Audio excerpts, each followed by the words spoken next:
Hello, welcome to my YouTube channel. My name is Brian Pickens, and the mission of my channel is to engage with you on current and upcoming film and television topics and get your feedback on them. Make sure to like, subscribe, and comment down below, and make sure the notification bell is turned on so you're alerted when new videos pop up. I have never been the biggest horror fan. I enjoyed most of them when I got around to seeing them when I was younger, but they were never truly on my radar. It wasn't until fairly recently that I began taking a really big interest in the horror, thriller, slasher genre. After watching several great horror movies released this year, my newfound respect for the genre has greatly increased. There are several examples of highly enjoyable horror movies that were released this year. One of these was Nia DaCosta's Candyman. Candyman is an impressive film that not only paid enormous respect to the iconic 1992 film, but further explored and amplified the Candyman mythology. It elevated the franchise's cinematic legacy to new heights, while also putting a modernized spin on it. There are many aspects about the film I adore. Those are its mostly phenomenal screenplay, superb direction and pacing, powerful performances and chemistry between the actors, the mesmerizing and haunting musical score, the gorgeous cinematography, the grisly and eerie tone, the bloody, brutal violence and gore, and the strong social commentary on gentrification, racism, and the black experience in North America, as well as its strong adherence to the predecessor's material. I commend nearly everything about the film except for the ending. The last 5 minutes is the one thing I unfortunately cannot abide or turn a blind eye to. I don't like how rushed and haphazard it felt in comparison to the prior hour and 25 minutes. I also thought the movie should have been longer. In this video, I will explain why Candyman is nearly a perfect horror movie and a sequel to the iconic 1992 film. I will also explain how its ending prohibited it from being better than the original movie was.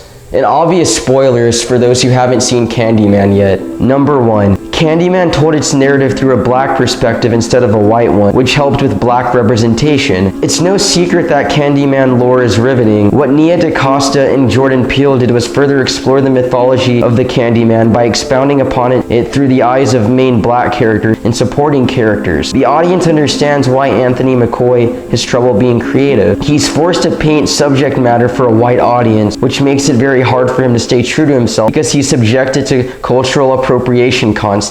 Anthony literally has to torture himself in order to give the white system the products that they want, rather than them accepting the artwork he finds fulfilling. In doing so, it serves as a fatal contributing factor to his grim destiny of becoming the next Candyman. This is further amplified by the gentrification of Cabrini Green, Chicago. The black communities have become overrun by rich whiteheads who are trying to wash over the community's ethnic history in favor of something more appealing for the masses. The same experience goes for Anthony's girlfriend, Brianna Cartwright, and Anthony's initial ally, William Burke. Each of those characters has some trauma that has shaped them into the people they are in present day. For Brianna, it's witnessing her dad take his own life. For William, it's coming face to face with Sherman Field's Candyman as a child and watching him get viciously murdered by a bunch of white police officers. Because they are all black, they display different elements of what black people experience in America. Unlike the first film, who had a white protagonist, some of the audience could only understand a fraction of what the characters would go through because the point of view isn't from their vantage point. While Helen Lyle will always be an incredible character, played wonderfully by Virginia Madsen, having two black creatives at the helm of this project was a perfect cultural reset. They were able to evolve the Candyman franchise in ways that wasn't done before. The social commentary is very timely and adds to the mythos, while also being an integral part of the story as a whole. Number 2.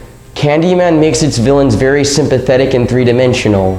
One thing that really helped this movie stand out from its predecessor is that there is more than one Candyman now. Nia DaCosta and Jordan Peele came up with the genius idea of having there be a hive of Candymen. They are all vengeful spirits stemming from some form of racial wrongdoing. This was a stupendous creative choice because they were able to forge their own path with other traumatized black villains. They didn't need to reuse Daniel Robitaille for the majority of the film and possibly have his presence be a crutch. The beehive analogy for the multiple Candymen is also a great use of showing that racial injustices span through multiple generations and isn't subject to just one point in time. A perfect example of this in the movie was in the opening scene. It showcases how Sherman Fields, one of the Candymen, was murdered in 1977 at the hands of miscommunication from racist police officers. This scene displayed how cruel the justice system is to black people in America. Sherman Fields was revealed to be innocent after his death, but by then it was too late. The curse of the Candyman spirit was already embedded into his afterlife. light. This movie allows the audience to understand the urban legends through the eyes of people of color. They are able to view the murderous, vengeful spirits as more damaged, fractured souls and broken people, and less like these psychotic boogeymen who only kill people for fun. The audience understands Anthony McCoy's descent into madness because he's a victim of the curse of the wrongful brutality on Black Americans and subsequent whitewashing. The audience also knows exactly why Sherman Field haunts Anthony throughout the movie, because they're mirror images of each other. In many ways, Candyman is much less of a nightmare to the Black community in this reimagined tale, and more of a twisted, violent anti-hero against white supremacy. The new film strips the Candyman title away from one man, makes it a generational curse and burden which exists through Black men mistreated by a white supremacist system. Number 3.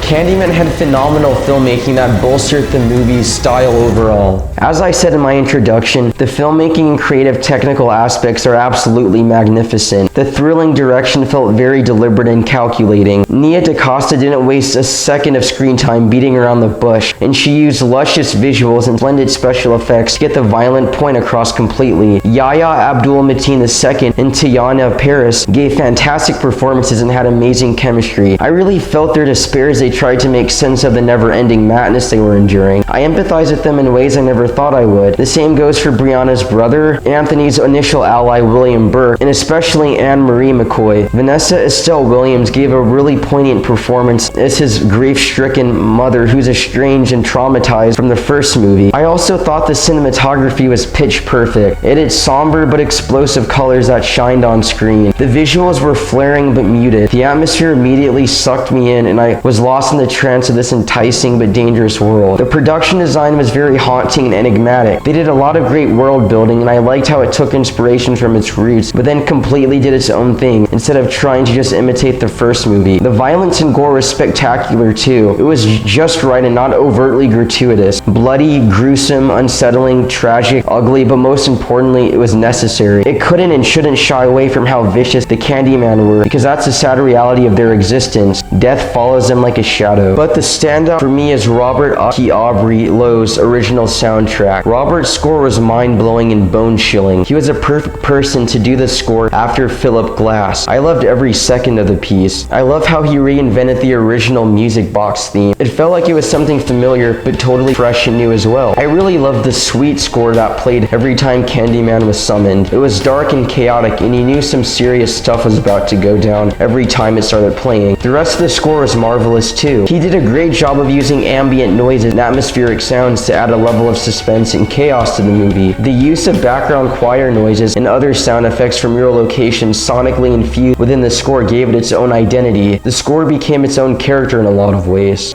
Number 4. Candyman's ending felt very rushed and out of place with the rest of the film. It pains me to say that the film's small undoing came at the very end. The last 5 minutes of the film was sloppily done to me. It was so strange given how perfect the first part of the movie was, but it's still an issue nonetheless. It appeared that the film was obviously and shamelessly trying to set up for multiple sequels and launch a brand new Candyman franchise, but in doing so, it was cut way too short and was too open-ended to be a proper resolution. The film should have been roughly 2 hours and 15 minutes in comparison to the original 1 hour and 30-minute runtime. It sacrificed and eviscerated a potentially fantastic and cathartic third act, as well as a phenomenal conclusion to the movie and universe as a whole. If we had at least another half hour with Brianna figuring out a way to stop Candyman once and for all, the payoff would have been much more earned, in my opinion. Tony Todd was also wasted in this film. I wish they had never announced he was going to be in it if he was only going to get under 10 seconds of screen time. I also wasn't the biggest fan of the de-aging used as well. I know it's supposed to be that he's an immortal entity, but it would have been better if Daniel's spirit saw himself as an older man. Similarly to how Terminators grow old on the outside in the latter Terminator films because they have human tissue that ages. However, there's still an exoskeleton underneath. That issue, along with the film being too short, is what makes Candyman the nearly perfect horror movie, the sequel to the original film.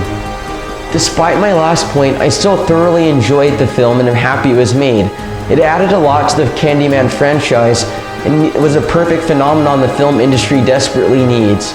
Nia DaCosta is quickly becoming one of my favorite directors, and I'm so glad she was able to team up with the awesome Jordan Peele to make this sublime movie.